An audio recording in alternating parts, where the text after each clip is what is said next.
Do you have a little treadmill right behind you? I do. That is actually my mum's treadmill. I can't remove it because she'll get angry at me. I have one too. Oh, how about that? It looks like the same brand of treadmill.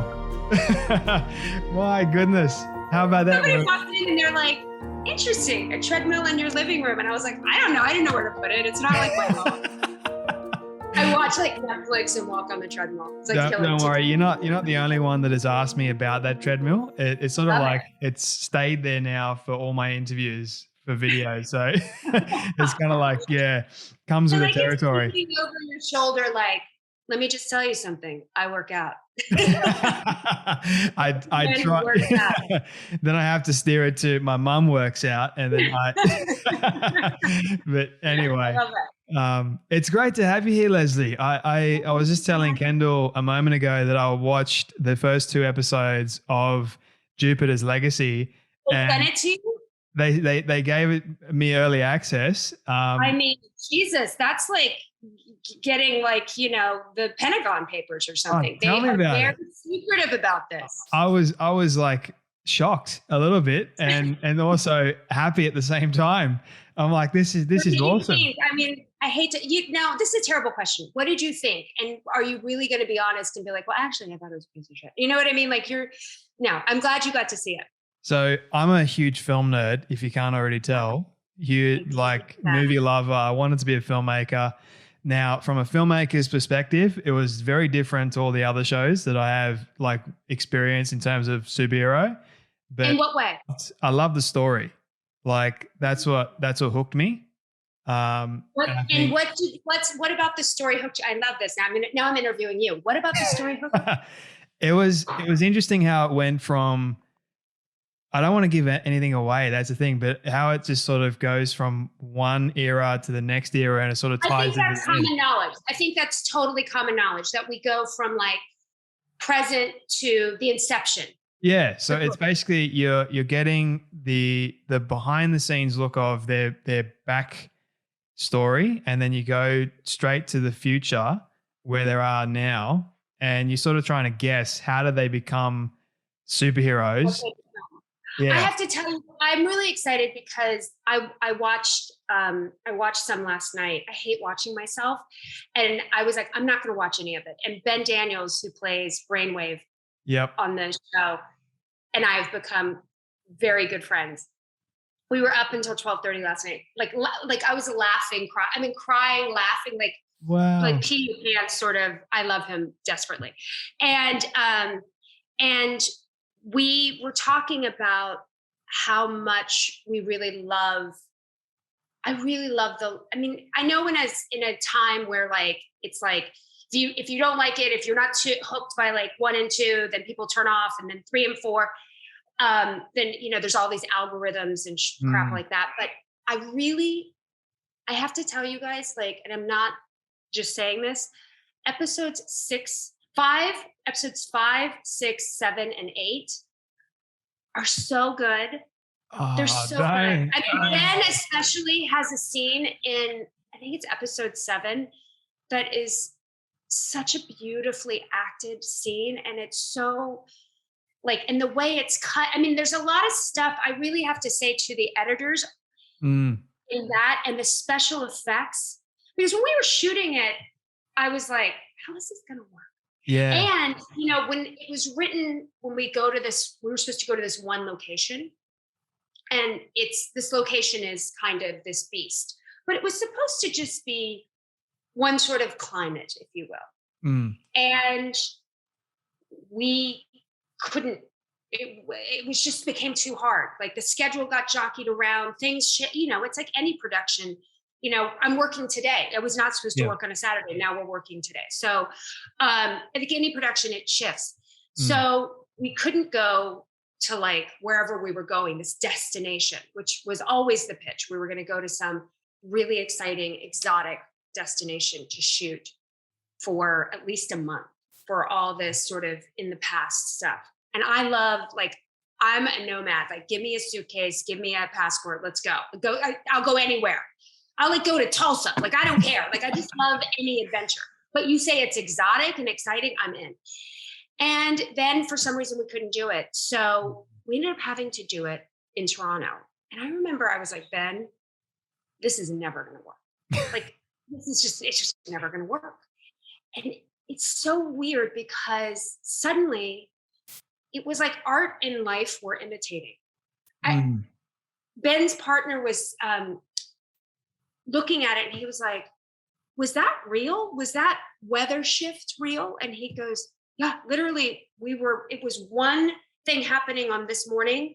And then the next day we showed up and it was like, it went from like summer to winter in one day. And it was like all this dramatic, and all of these sets were found sets in and around Toronto. And it really ended up, like when we were filming it, I was like, I think this is going to work. Like, I think this, and then when you see it, and then you see how they make it bigger and more deep and more exciting. And you sort of are like, the lock is unlocking, the doorknob is turning into the, creaking the door back.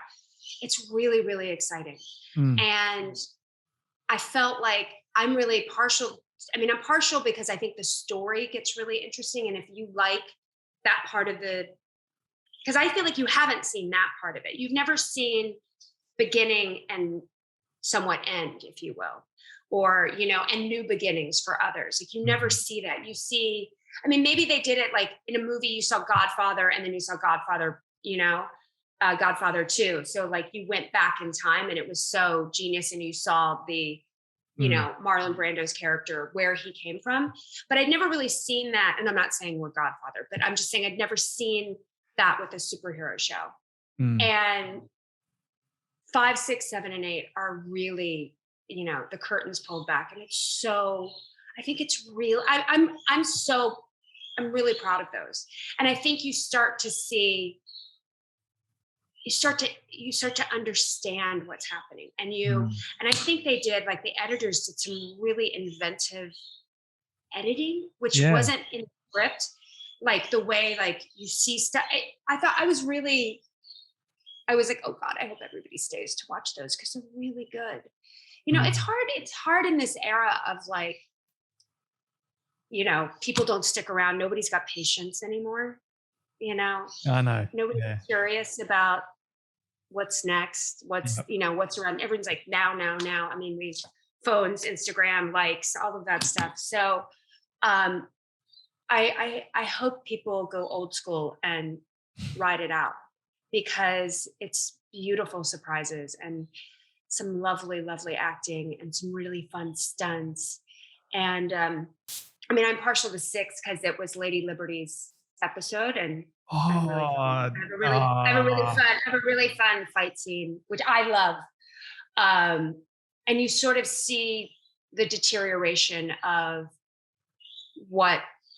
the code, of the thing that they live by, because it's true. Like, I find that,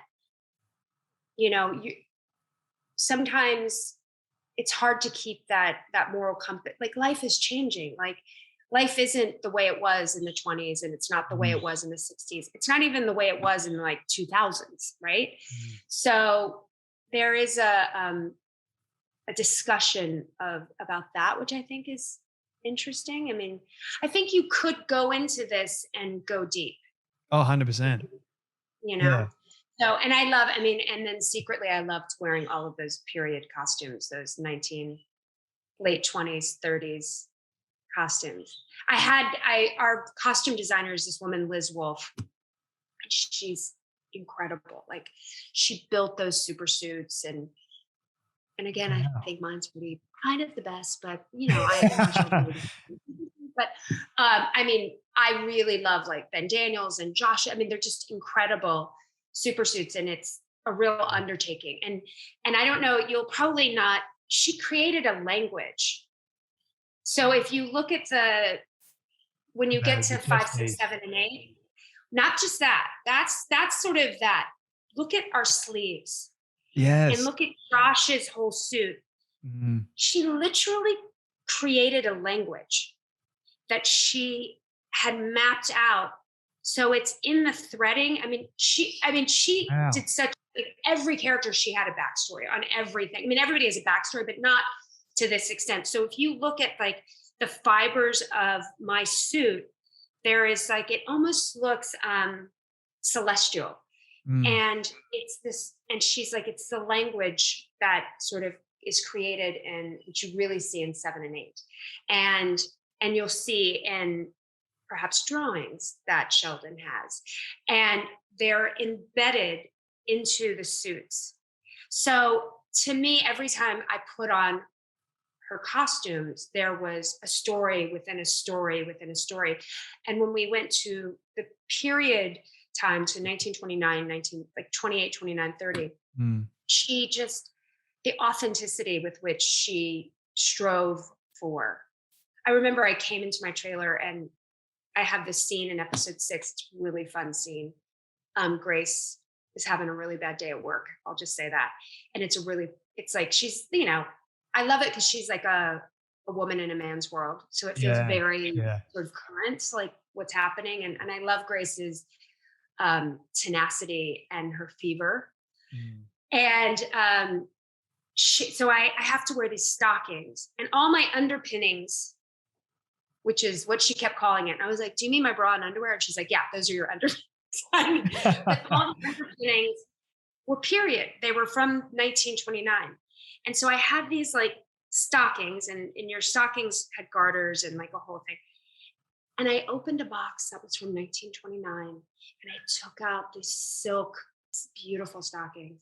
And I go to put them on my big old feet with my big old clumsy hands. And I just went, and I ran. And I was like, oh my God. What did I mean, I don't know, but it felt like a treasure. It was like, this is over. Like that's done. That ship has sailed. That's never to be seen ever again. That's ruined. You've ruined it, Leslie Bibb. So yeah. Oh my God, she's like, it's okay. And I was like, no, it's really not okay. That like, that is gone. That's been wiped from the planet, this like little treasure. But yeah, I mean, I think she really helped all of us walk into every scene in a way prepared. I mean, I think an actor's job is to come in prepared. You know, you do your homework, you have ideas, and then hopefully you forget all the ideas and just listen in the moment and take it off of your partner and go moment to moment by that. But you have like this arsenal of things that you have. And she was like a Tommy gun that she gave you right before walking into the scene. Like she just like, it just changed everything. It changed, especially when you went to the period like 29, you just change the way you walk, you change everything. And then, you know, the super suits obviously change, but you know, that's like this weird, have you ever had have you worn like a costume or something like that where you dress up like a superhero? No, but it's always been a fantasy of mine. I tell you, it's pretty amazing. Like I was like, I never thought at my age I would be a superhero. I never thought like, you know, I thought maybe I was like, oh, okay. But it was pretty badass to put it on. It makes you feel very strong. It makes you feel like, don't fuck with me. You know? So it's pretty cool. So where did you think that you would be in your life? Because I'm curious about that. Like right now? Yeah. Where did you think? Like as growing up? I mean, I think that doesn't that change? Do you feel like I feel like that changes? Yeah. You know, I remember being in my 20s and thinking, like it occurring to me that I probably wasn't sure about marriage. And because when I was younger, I thought, oh, I'm going to go. It just wasn't so important to go to the right college and get good grades. And I always thought like everybody got married in their 20s. So that's what you would do. And you would have kids and you would have all that stuff. And then I guess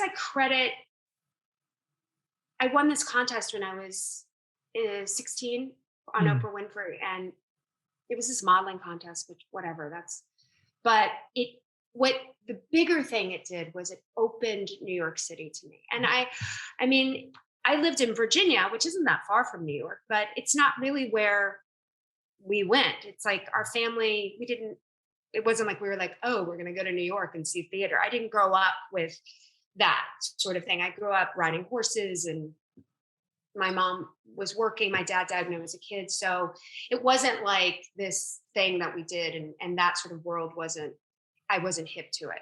Mm. And so I just always thought, like, you get married, you have kids.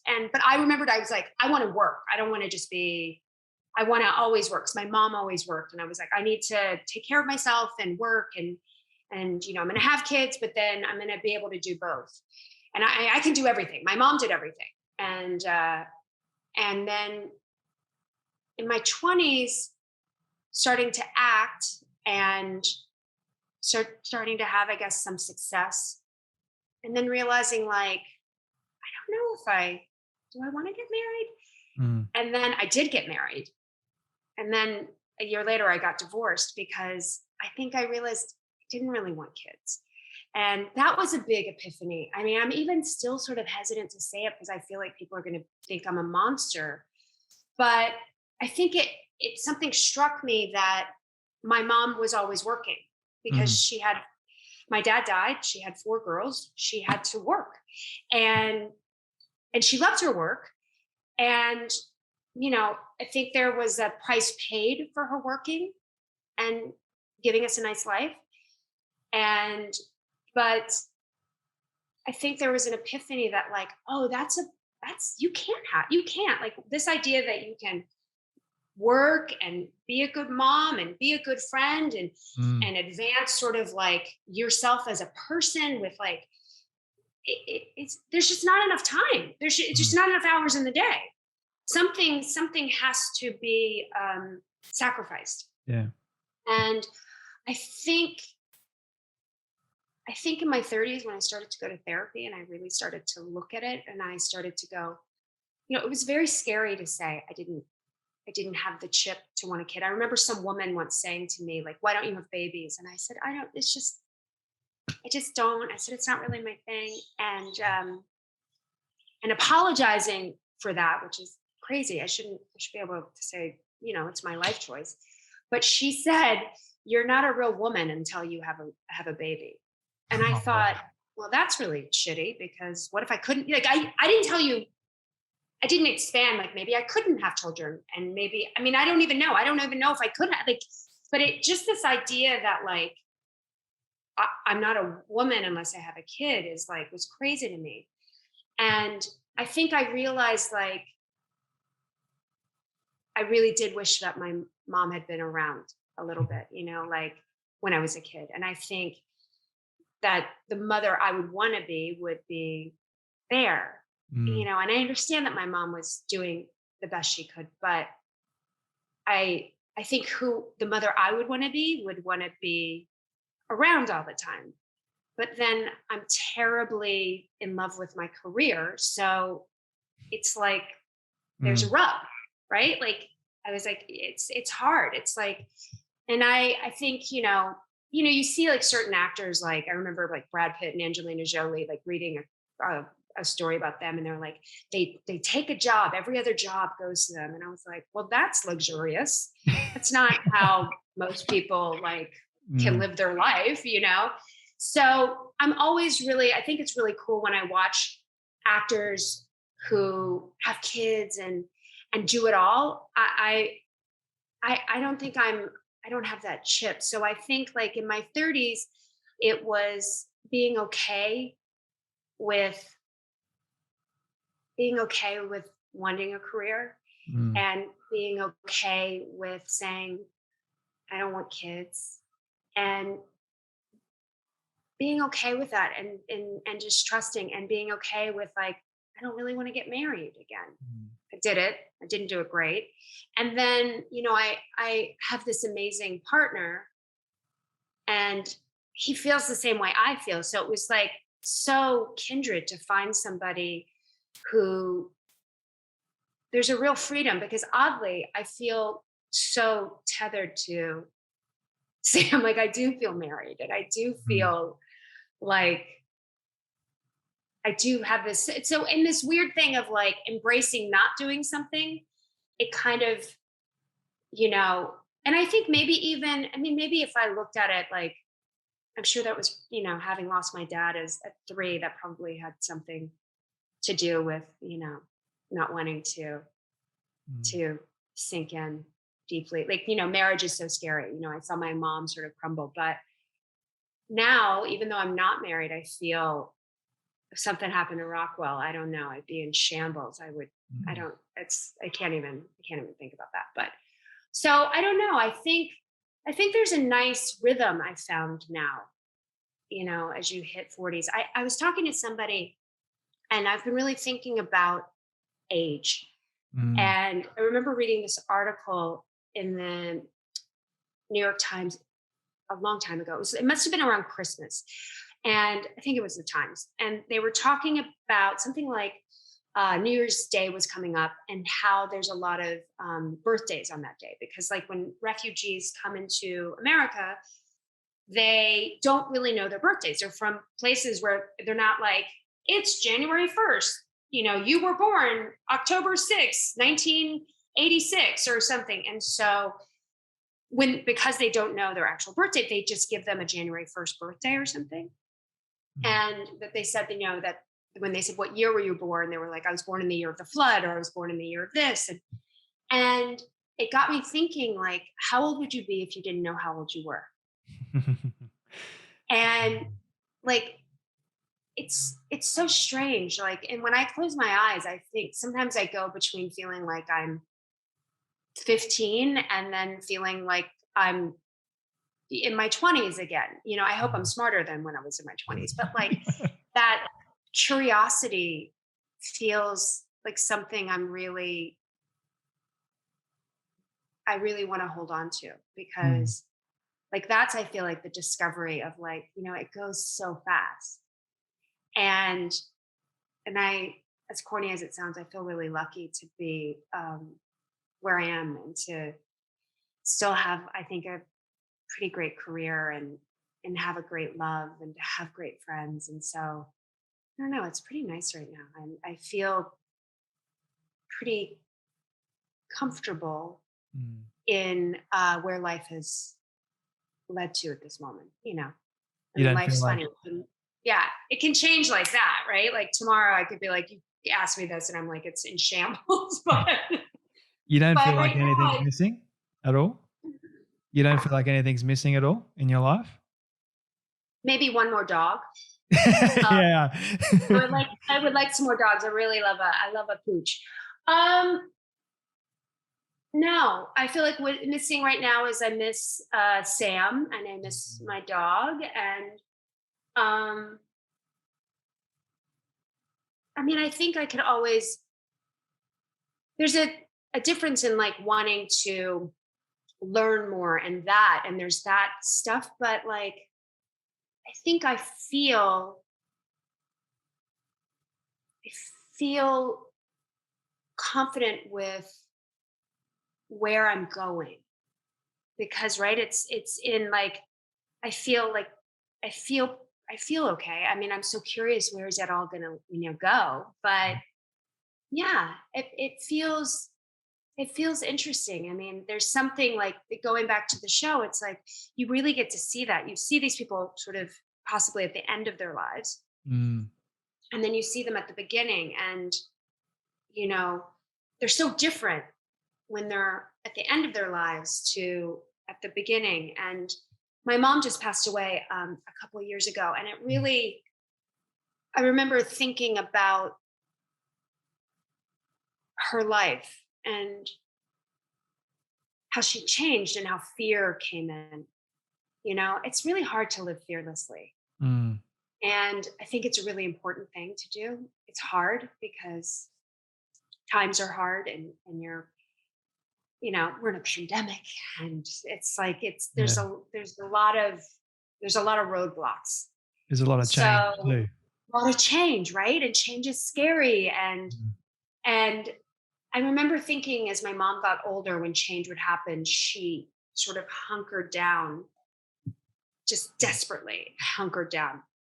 And and it made me think about the show, you know, because she just passed away suddenly, right? Like maybe 6 months before we started filming. And I thought about Grace, Mm. this character I played, and how her life, like, you know, when she's in 29, she was like the seeker and this truth like missile, and you know, wanted a career and wanted all of this stuff, and didn't care about, like, you know, having a man and doing this, and possibly that was also maybe a defense for her, but she was doing something at a time when she was beating to her own drum at a time when that wasn't common with women, Mm. and which reminded me of my mother. and and then seeing her, and then looking at my mom's regrets, and looking at how my mom changed and how the fear set in. And so, you know, I think it's something as you get older, trying to feel okay with where you are. I mean, I don't know where it's going to lead. Like right now is a good day. I'm Mm. talking to you, the sun's shining, I'm working. Sam's coming to, you know, he's going to be here in 2 weeks after he quarantines. And it's like, life's pretty good today. Mm. Tomorrow it may go to shit, but today I'm going to take it as a win, because I think I spent a lot of my life in the future and worrying about the future and trying to do that, and then realizing that, like, I can't control anything, No, we missed the you present know, and moment. that's right. You have to say, and which is an impossible thing to do. It's really Mm. hard. It's so frustrating. Why is it so hard to be in the moment? So I'm trying. I don't want to seem like I'm like, I feel really great about my life. I mean, I feel good today. Mm. Tomorrow, you know, if we did this tomorrow, maybe it would be different. I'm supposed to learn how to ride a motorcycle today. That feels very exciting. Tomorrow, I could be sitting here with second degree burns and I could be like, fuck that motorcycle. But today, I'm excited. But so I think, like, that sort of, I am in this like contemplation. I think the pandemic sort of did that for me too, of like, really, I realized that, like, I Mm. like plans, I like control. I think because maybe my life when I was a child was a little out of control, that I like to sort of keep it like this. And I think that's why I always had a lot of Mm. plans. And this is where I'm going to be in 20s, and this is where I'm going to be in 30s, and this is where. And then I feel like 2019, end of 2019, 2020 happened, and everything went, you know, pear shaped. Mm. And there's a real sense of like, all right, I can't do anything about it. This is what it is. Mm. And, you know, I wish the world was a better place. I wish people were nicer. I wish people didn't fight and get angry about skin color and think that certain people are better than other people because of who they love or what color their skin is or where they went to school or what they did. I mean, like, I know it seems sad that that is like a idealistic view, Mm. but yeah, I mean, I wish the world was a better place. I wish we didn't fight. I mean, I've gotten to the point where I can't really turn. I have to monitor how I start my morning and how I end my day. And it's, I think, helping like my sleep patterns, because don't you find that? I do, and I also, like, to your point, like, you wish that Sorry, I everyone just was. talk so much. No, no, I love it. You're giving me so many, like, I have so many questions. Like, I do want to ask you. I could speak to you forever, trust me. But to your point, and I think the importance of this show coming out and the message that the show is sending, you know, you look at the old time and the ways of the old times and how people actually, you know, respected each other, they loved each other a little bit, you know, like there was still that race aspect, especially in America, but they still, like, there was a civil aspect, and you look at how it sort of changed dramatically over time. There's a lot more crime, there's a lot more hatred, there's so many organizations popping up everywhere, and I think we do need icons to just step up, and we're only guaranteed of today in the first place. Like, Yeah. that's what I love. We are only guaranteed of today. Be present with what you have right now, be grateful for what you have, the people around you, and then, you know, you can plan for the future. That's not a bad thing, but don't get stuck in, either the past or worrying about what's going to happen next. So I love your points on that. And I think this show is going to do wonders for society. And I really hope that it does do wonders for society, because we do need this kind of shakeup. And we do need to see it. Like, I can't wait to see what you think of like the last 4 episodes, because it really speaks to that. You really, really, really, really see it. And you speak to, we could look at the past and go, oh, it was better back then. But there was the same racism. There was the same, like just go look at any Dorothea Lange like photograph and you'll be like, it was not great. But I think you can learn from that past.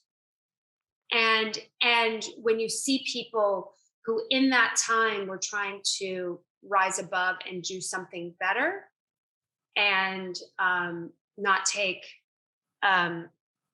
justice into their own hands and then, and it was simpler. Like, there were bank robbers and stuff, but they weren't like people like mothers like killing their children and people kidnapping people and doing and like babies like I don't know, it's just it's terrifying. A woman being beaten to death because she's Asian in San Francisco. Like it's like what it's like what goes on in people's mind for them to actually go to that extent. And my question has always been, we have this past so we can learn from it, but have we learned from it?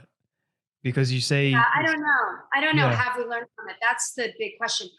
I mean, I always know I sit here in my white privilege and I know that.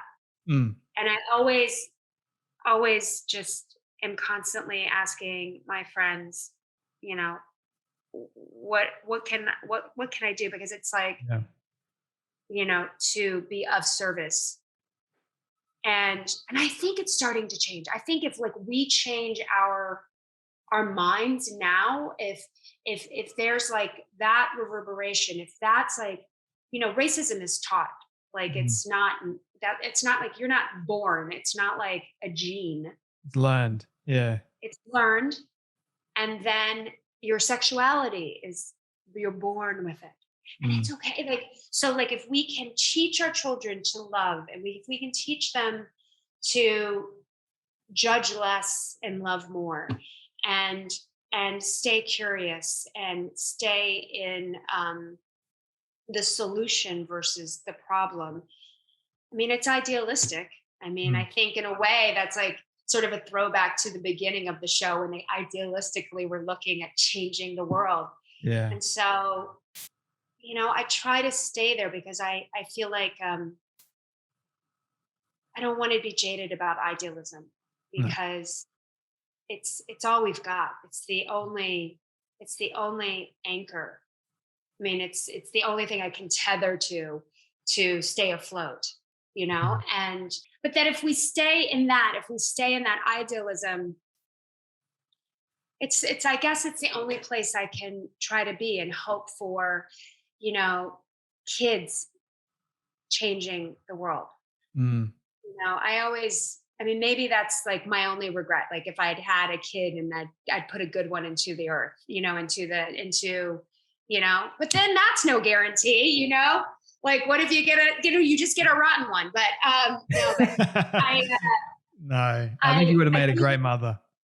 I hope. I don't know. I guess like you always just feel like you probably are going to screw them. I mean, maybe that's it. Just feeling like you don't want to screw them up. I honestly, I have so much respect for parents because I don't know how they do it. I don't know how. First off, I think I would bubble wrap my kid because I would be so crazy about. I mean, I get around my friends' babies and I'm like, and then you see like some of my friends are like, they're fine.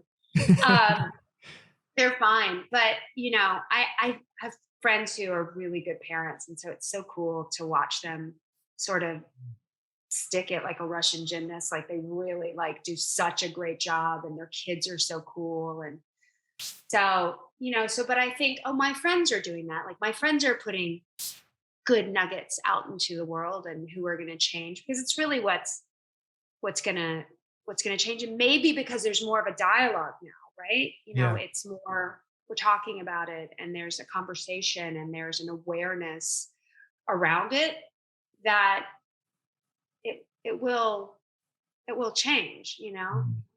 I mean, it is wild how, like, I sort of think like a pandemic happened, 100 years ago. Does it happen Mm. like this? How cyclical life gets. Like, Is, you think yeah. you're gonna break out of it, Trend, and it's. right? I hope like it's not, this time that because it felt like, such a throwback to like the '60s, and you watch what was happening with race and the world, and and then you sort of watched how these great men and women were taken out, and we kept trudging through. And so I hope that we we break that ceiling and we go higher, and there is I don't know, it's hard though, human condition, right? Mm. It's I mean, if I it's frustrating because it's like I just want to do it. I'm like, I can tell you how to do it right. Just do this. Life is so much. If you stop hating, it's so much work to hate that much. Yeah. It's so much to drag around. It's so much. It's not fun, and nobody listens. No, 'cause I do think that's something I was that might be my one regret. There you go. I wish, I always feel like I could do more, and that same. wanting to do more.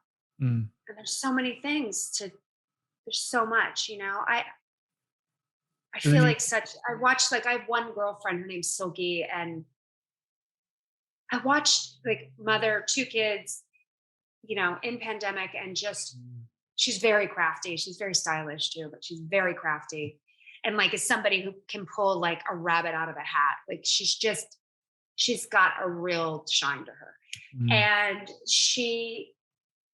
I remember when the masks everything was happening. And I was talking to her when, like, pandemic, and we were in New York in March and April. And I was like, I feel so helpless and I don't know what to do. And she was like, I'm doing this thing. I'm delivering medicine to people in this. And so I would just like send money into her account, like, to try to help like that. But I was like, I just love that her call to action. She's such a doer. And I wish I was more of that. I had that sort of thing. I wish I had, that. Mm. I'm good at, like, raising money for stuff, but like, she's like, really, her sense of doing is incredible. And then when they were running out of masks, and she had fabric, and she started making masks for the nurses in LA. And I think she was going to make 100. Mm. And then she was like, I'm going to make 500. And I think when she was all said and done, over the course of like two months, I think she made like 2,500 masks. Wow. Yeah, like she was like a sweatshop. She was just like constantly like, in there. But it was, and they were like, it was amazing because they were beautiful and Yeah. cool, and I dare to say chic, and did the service and protected them. And then was making them for kids in children's hospital, and doing all of it. And I just really inspired by her sense of doing. Mm. That I could be better at that for sure. I love how small or even random acts of kindness can change a person's heart and mind. It's quite inspirational. Like, I couldn't stop smiling hearing that. And I don't even Yeah, know right. this, I don't even know this person, but that is the power of a story, right? You telling me this person's story. So I think, and one of the things that I want to do with this, and have these conversations with people like yourself, Leslie, that want the change, but the only way I believe that we're actually going to get it is by sharing these kinds of stories to make people realize them, because I believe that's the sheer power of stories. They're innate. They go inside us. They stir us up. They get us to do things. Some of them we don't really expect us to do, but we do it anyway. But that's where it comes from. And I think if we were to share more stories on this particular thing that we can change for the better, and here's some amazing people that are changing, that, you know, they're showing us how we can change. But then it all comes down to you personally as an individual and a human being. You've got to make that choice to change for the better, to be. Yeah. I also think there's something too in what you were saying. I'm sorry to interrupt you. That's okay. That of staying in that it's okay to ask questions about it and Exactly. be curious about it. I think something happened. I sometimes hear men say this a lot, like, oh, I'm scared to ask a question like around time's up. And I was like, there's nothing wrong with asking a question. No. You know, it's not, it's like, it's like me being scared to ask a person of color about their experience in the world. You know, like you have to, and hopefully the people I'm asking are patient enough to not, you know, be like, oh, here, you know, and to have that. I think like it's a sense of both to be okay. Like, you know, I mean, I know that some women will be like, of course you don't know. You sit in your white privilege, your male privilege, and, you know, you sit there and you do that. And it's like, and yes, that could be, yes. But, or if we take that time to educate everybody and stay and go, God, if I just take this time to educate, and yes, I wish they had this chip and I wish they understood what that was, but maybe I can help them understand, and maybe I can help them, you know, just turn a page in their book so that the story doesn't have it'll have a different ending than the one that they thought it was going to be. It's like a choose your own adventure. It's like, no, we're not going there. We're going to go over here. And being okay with asking questions, because I know it's scary. It's like, it does. I mean, I hear people go, oh, it's, you could step in so much shit right now. And it's like, yeah, I get it. I sometimes feel that way. You know, I have a very, not sort of dark sense of humor. And like, I maybe don't say things. So I maybe swear a little bit too much and have, you know, and so I get that you're like, oh God, I'm going to say something and someone's going to take it wrong. And it's like, and, you know, and you feel like you're walking on eggshells, but it's like, it's okay. It's okay, because I'm going to feel this way. It's not the truth for me. And if I do step in shit, and if somebody says that I didn't like that, then you go, I'm so sorry. Yeah. And then go, that's not, or this isn't. And it's like, you know, I think we just have to stay in that we're all going to fuck up and we're all going to do something wrong. But that it's just fuck up less. Yeah. It's kind of like, you catch it sooner. Yeah. And 100%. say you're sorry and mean it. Yeah. And listen, I think those are like sort of like easy tenets to sort of live by, you know? I think he just said it. Because people are, you know, the question aspect. My grandfather used to say to me all the time, he goes, if you don't ask, you don't get. And the only question that is a bad question is one that's not asked.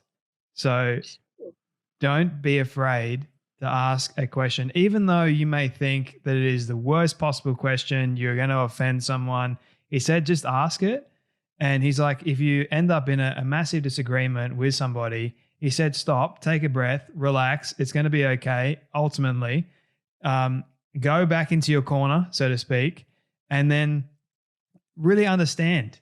Like, try and get into that person's mind and their heart and try and understand where they're coming from. And I think stay in the room. I feel like, you know, don't take the ball and go. Just stay in the room And I think underneath all of that is, and this might be me thinking idealistically, is that when people flex up and get so angry, it's really actually a reflection of how they're feeling about themselves. And that somehow, if like you really peel back the layers, that it's a deep sense of they feel shame or just like of disappointment. Like it's deep, right? Like I think there's some people who are just bad people, and and you're like, I can't. But like I think you can. I hope you can change. I mean, I hope you can reform people. I want to give. It's like I want to give people chances. I want to give people a chance to be better and do better, and then possibly if you give that person a chance, they'll give somebody else a chance, and then that I mean it does, like if you look at the whole of it, it's like it's like day by day. It's that thing, it's like if you look at the mountain that's sort of before us of feeling the change we want to have in the world on so many levels, on like on race, on gender issues, on women's issues, on like LGBTQ issues, like on the weather, on like global warming, on climate, like everything, the way we deal, like the way politics deal, like all of it. I get daunted sometimes. I open, my New York Times on my computer and I'm like, oh, Jesus, okay, what are we going to do? Oh, this is nowhere. And then slowly I go to my crossword puzzle because I want to just like, and then I think, oh, you've got to start small. It's like when you start raising money for something and you go, how am I going to hit my goal of like $10,000 or $100,000, whatever it is for whatever. And you just start with the first dollar and then you hustle and then, and then hopefully it changes and something happens. And my friend Silgi, she just did this thing where she, like the month of April, she was going to make masks. And if you bought one, because she has this website called Stay Up, Stay Safe. And if you ordered one in the month of April or the month of March, all that money, anything you ordered that month, she would give to LA Food Bank and another food and her choice of a food bank in LA. And again, like her just coming up with an idea of like how to like create change and doing it. And I love that she just did it. And then I was like, girl, how did it go? And she's like, oh my God, a friend of ours who's pretty famous and has a lot of followers and stuff. Like he posted one thing. She was like, those people are not fucking around. They show up when he's like, they started ordering. She was like, she goes, I worked 18 hours straight. I was just making masks, ironing them, putting them in, mailing them out. Like, but she raised all this money. And it was like, I don't know. I love that. Like sometimes if you look at the hill you have to climb, it's too daunting. So you just have to start with like one foot in front of the other and how to do it. I don't know. And then I think, what the fuck do I know? Like, I'm just like, I don't know. I just think if every day, if I'm a good person and I try to do my best and be kind, and when I want to flex out or freak out or get triggered, or when I get triggered, or when I get scared and defensive or whatever, like, it's like I can sort of try to stop it or try to stop myself from reacting and sort of think for a second, like what your grandfather said, like to respond, not react. And to see that like we're all trying to do our best, and that to sort of have like that belief that we're good. Like I guess that's all I can do right now, is just start with me and trying to be better. But I don't know, I fuck up all the time. I think I feel like I hate when like people, I mean, right, like you sit there and you go like, I don't know. I never want to feel like I'm that person who's like, I have it all figured out. Trust me, the moment you say that, something happens then you're like, oh crap, now I don't have everything figured out. So how about you? You asked me that question. How about you? What about you? How do you feel about where you are right now in your life? I feel like I'm not there and I don't ever will be there. Like I'm always thinking, What is there? What is there? You know? Yeah. What is that to you? Yeah. What is next for me? And I think it's like this level of excitement and joy. Like being able to speak to you today, Leslie, is a joy. I look forward to these sorts of conversations with people. And I'm sort of going in to my life right now and I'm asking myself, how can I grow more? How can I help more people? Because that's my purpose, is to help people realize that they are worth something in society. Doesn't matter if you think that you are less of a person because what you do. No, it's got nothing to do with who you are. Like you are a human being made with a special, unique purpose, and that should be valued. You should value yourself. And I think that's what's missing is the authenticity where people actually know who they really are and then others just accept who they are and we're able to move forward in life. And it's sort of like, no, you're wrong, I'm right. And we're in this massive conflict. Do you think that changes? Do you think who you are changes? Do you think that 100%. But you have to stay, right? Like you have to stay curious. You have to say, I think that like in this desire to I think control is a thing, like in that desire to control, because if we control it, maybe we won't get hurt. If we control it, I won't be as scared. If I control it, if I make enough money, if I have the right girlfriend, if I have the right boyfriend, if I have bigger boobs, if I were 5 pounds skinnier, if I had this car, if I had all of this stuff, and there are all these like things you're trying to control to be happy or to be this or to be that. It's control is bullshit. It's toxic. It's a toxic mindset. Yeah, but it's this thing that we're taught that like, and that is like, and that's like sort of a big conversation. It's like, what does that even mean? Like, Yeah. Like it's like, I don't know. I think about that. Like, what does that even mean to me? Like to control it, because I can't control anything. We try. I mean, honestly, if you put chocolate in front of me, I couldn't control myself. I'd have that in my mouth right now. I love it. You know, but but this idea that if I could do that, everything's going to be okay. It's kind of like in the show.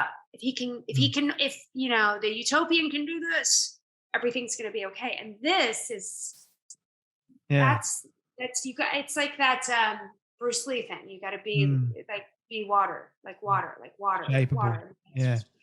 And that fluidity and that. And so I think this idea, and I don't know if it's that, I don't know if it's taught or if it's taught or experience. Like for me, I know, my dad dying at such a young age was such a massive thing, like to the point that I don't think I still am like unpacking that and peeling back those layers of that onion of what that did to me and how it affected me and my life choices. And some amazing, and others really destructive, I guess, in the way that because I think in a need to control, because of feeling that deep loss and that deep abandonment, that it made me make really different, life choices that all led to this. And thank God for therapy, but like, God for therapy. Yeah, tell me about it. So, that control is something that I think would be a cool thing for people to let go of that. That's like that voice in your head that tells you this is where you, like when you just said, I'm not there yet. And it's like, but what is there? Like right now I think it's an important thing. It's like, it shouldn't be it's the thing that sort of propels you to keep growing and striving it seems like it needs to be like an engine, but sometimes I think there is somehow equated to joy, or if I get there, it's like they're like, does that make sense? I feel like I'm not explaining it. That No, like you're making perfect sense. Yeah. like the fucking journey is like, Yeah. which I know I want to shoot myself in the face when I say that. Like, really, the journey. Okay, relax, Deepak Chopra, Leslie. Like, you're not. But like, it is these like little like things you hear, or these things where like, it is the journey, not the destination, but it is true. Mm. Control less, live more. And it's those things that control is a real it's a real poison. 100%. I could stand to cut that out of my life a little bit. What I've learned in my 24 years on this earth, and I have been through like a ton of rubbish and crap, but I own that. And what I've learned about control is I cannot control the things that are outside of my control area. So I just need to learn to accept what is in my life, and I can only control who I am, my values, my character, my belief system. That is the only thing that I have the utmost power in controlling.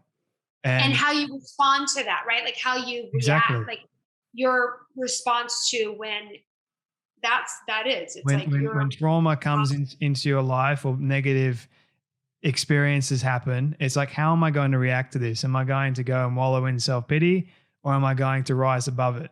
Like that's the distinction. But also too, I think it's okay to wallow. Like, I think you have bad days. Everyone does. Fuck yeah. It's okay to grieve. It's okay to cry. I think there's something about crying's gotten a bad rap. Yeah. That like it's okay to have, I also think there's something to when people are having bad days and then they just don't let themselves feel that. Yeah. And they're like, nope, I gotta be happier. And it's like, whoa. Like, it's okay. It's also like when I hear people go, I don't fight with my person, and I'm like, really? Like that just feels again like a sense of control, like a sense that if I do this, but if I can, like that narrative, it's like my life is, I don't fight, we're very happy, I don't cry, I don't have bad days, I don't have this, then somehow the narrative of your life is that it's peachy keen. And that somehow if you do those things, your life is shit. And it's like, I don't know. Again, I think we just need to be a lot easier on ourselves and others, that like, and to forgive people and to go and to maybe put yourselves in their shoes and say like, oh yeah, we're having a bad day. I'm having a blue day, or I'm having this. And yeah, like, you lose something or something doesn't go your way and being pissed about it, and then going, all right, pick yourself back up, start again, because I think there's something not great about not feeling all those things. Yeah. Because it's like, it's hard, you look at like a life of Instagram and everybody's life looks so fucking great on Instagram. But then you also have these people who then like are constantly like, I think sharing so much. And then you're like, but that almost feels like, is that for you or is that for me? Like what, I don't know. It's like, but it also feels like this,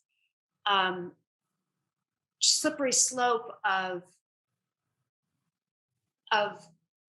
not being present in your life and putting a lot of energy into the lives of others that you don't really know, or you don't really, do you know what I mean? Like there's something that, I don't know. I think it can be a slippery slope,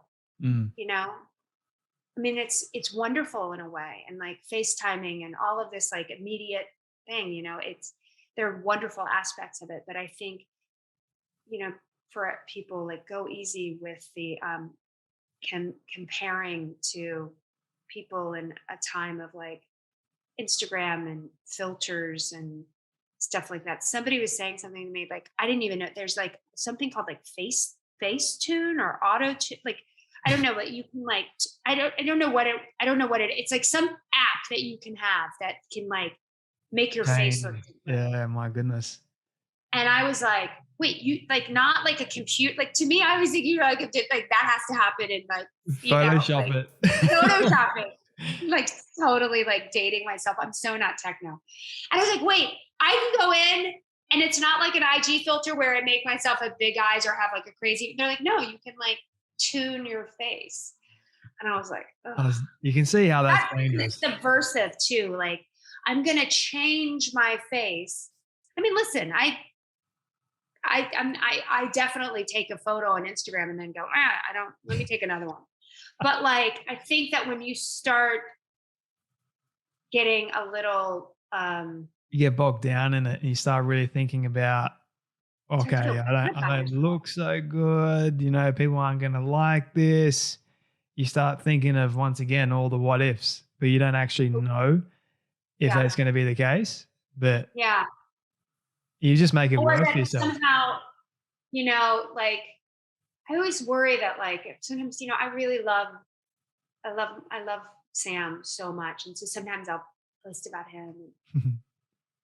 And I never want people to feel like, sometimes I think like, God, I hope nobody looks at this and feels like bad or feels like I don't have, like, you know, it's truly like, it seems joyous to me. Like I really feel quite lucky to have found in this lifetime a great love, like like a great love.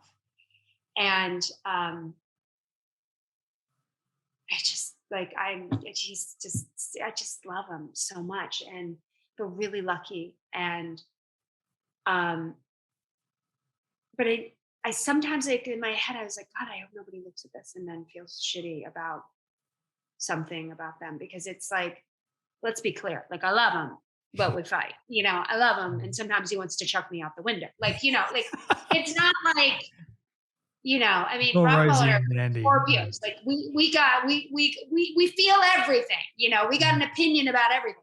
But I just think like I sometimes worry, you know, it's like, or you take photos and you're going to like the Oscars or something like that. And it seems really exciting to me. It's like, the truth of it is I've just popped 3 Advil. I can't breathe. I haven't eaten in like 10 hours.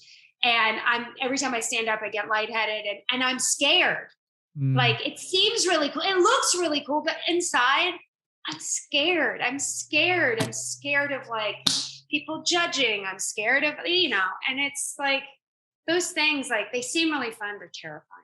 I want to have more fun at those things and feel like, but you know, it's real Judge Judy time though, when you go to those things. And it's not like being with like your circle of friends and like sitting in a backyard having a glass of wine and like talking about feelings, you know, but it's that danger with Instagram and feeling like, you know, life in 60 seconds or life in, you know, 100 words or less, you know, and then I'm always really impressed with people who do it right. And like, I don't know, like Jennifer Garner. I mean, she's like, I love like fire. She's amazing. Yeah.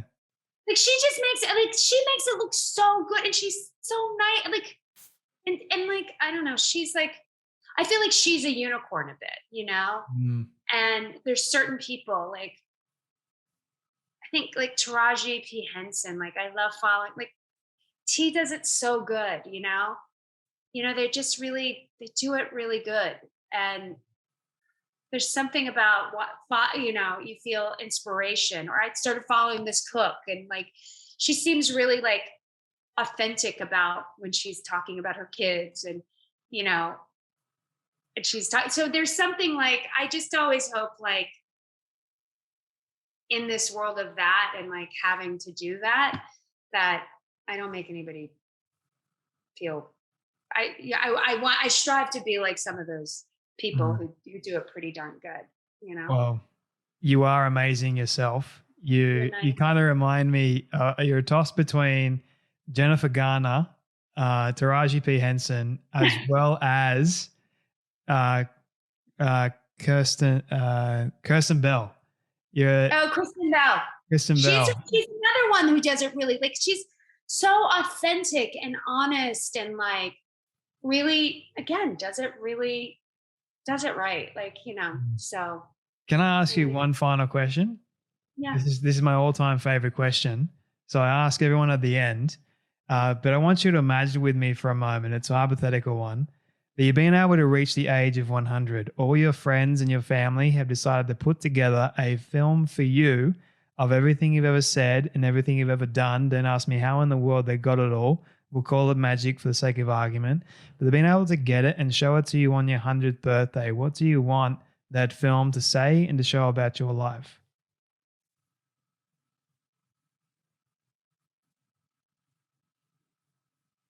That I was kind, that I was fearless, that I was generous, that I loved deeply and wholeheartedly, that I made people laugh, and that I laughed. That I helped in some way. I helped others.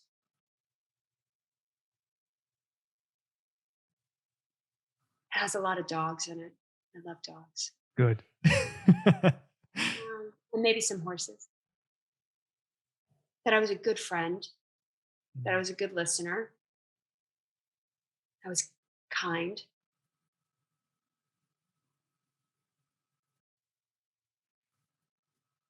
And that I was authentic. I love but it. I was fearless. And yeah, I think that's it. I love that. And that I would like for that people to watch that, but also know that I hope that I hope that when I leave this plane, that everybody who has affected me knows how much I love them and how important they are to me. I think that's important. I think it's an important thing to say to people. You know, we don't know. We don't know. Like, we don't know. We don't know how long. I mean, I'm not kidding. I have to learn how to ride a motorcycle today. I mean, life, it's one thing I learned from my dad is that you can that. You go to work, you don't come home. I want people to feel like they were loved, like by me. So I hope. I feel that. I really do. And I really, really do appreciate your time and speaking with you. Like I said before, I could talk to you forever. I'm not kidding. We'll do it again. We'll do it again when we have to do this one. This is very different. More than than welcome to Jupiter's come on anytime that you want. And I'll leave you with this. This is, that's my baby. Do you know that that's like, Sam and I are obsessed with German Shepherds. What, boy or girl? Girl. Her name is Alita Joy Phantom. She is. She looks like that. That's like a racehorse. Alita Joy Phantom. She is huge. Okay, so I am only 6'7", 5'7", sorry. And she comes up to about my shoulder. That's how big she is. Yeah. We just lost our German Shepherd, Sadie. She was a black and white one. She reminds me of your girl. We lost her last July 4th. We had to put her down. I hate that word, put her down. Let her go. Yeah. And I had her since she was 5 weeks. It's like, I still cry about her. Yeah. I'm still she gets me. And so we have a new German Shepherd that we rescued from this foundation in this pet rescue, dog rescue in New York called Hearts and Bones Rescue. And we have a boy, and he's a sort of a Dutch Shepherd and a German Shepherd mix. Wow. And his name is Gus, and he's a piece of work. My sister has him right now. Aren't they? But they're super intelligent, right? Yeah, he's pretty raw. I can tell the difference between the boy German Shepherds and the girl German Shepherds. I mean, I got my work cut out for me. Trust me. Yeah. I love them. They're the best. That dog just literally gave me joy. Thank you so much.